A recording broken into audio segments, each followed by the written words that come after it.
एक स्थान पर एक ब्राह्मण और उसकी पत्नी बड़े प्रेम से रहते थे, किंतु ब्राह्मणी का व्यवहार ब्राह्मण के कुटुंबियों से अच्छा नहीं था।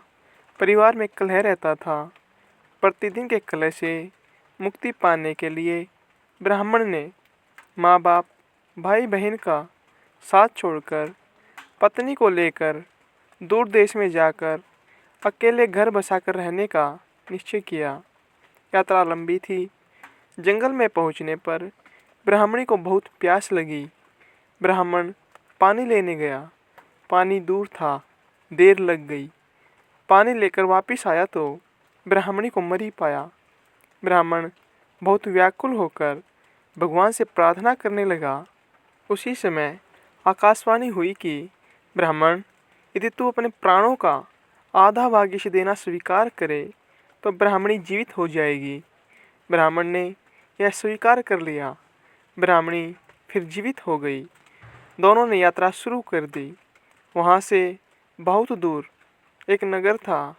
नगर के पास पहुंचकर ब्राह्मण ने कहा, प्रिय, तुम यहीं ठहरो, मैं अभी भोजन लेकर आता हूँ।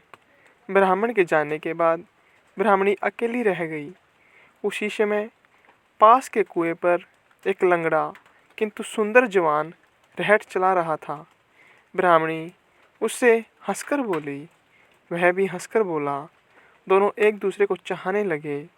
दोनों ने जीवन भर एक साथ रहने का प्रण कर लिया। ब्राह्मण जब भोजन लेकर नगर से लौटा तो ब्राह्मणी ने कहा, यह लंगड़ा व्यक्ति भी भूखा है, इसे भी अपने हिस्से में से दे दो।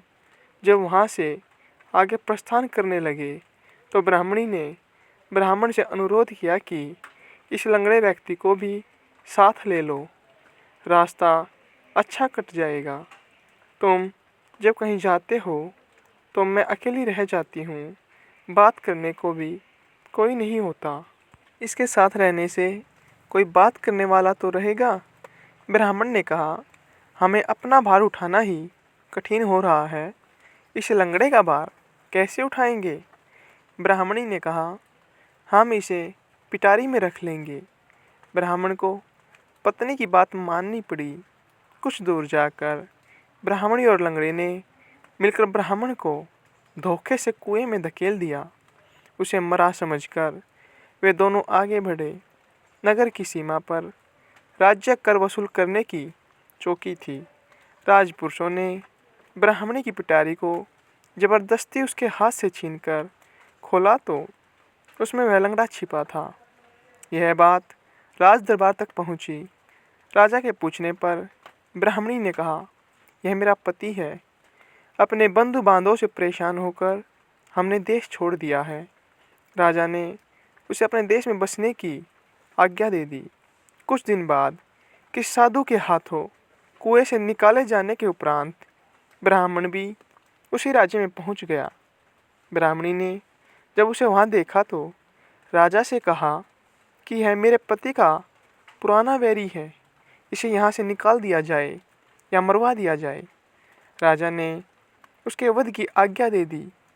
ब्राह्मण ने आज्ञा सुनकर कहा, देव, इस स्त्री ने मेरा कुछ लिया हुआ है, वह मुझे दिलवा दिया जाए। राजा ने ब्राह्मणी से कहा, देवी, तूने इसका जो कुछ लिया हुआ है सब दे दे। ब्राह्मणी बोली, मैंने कुछ भी नहीं लिया।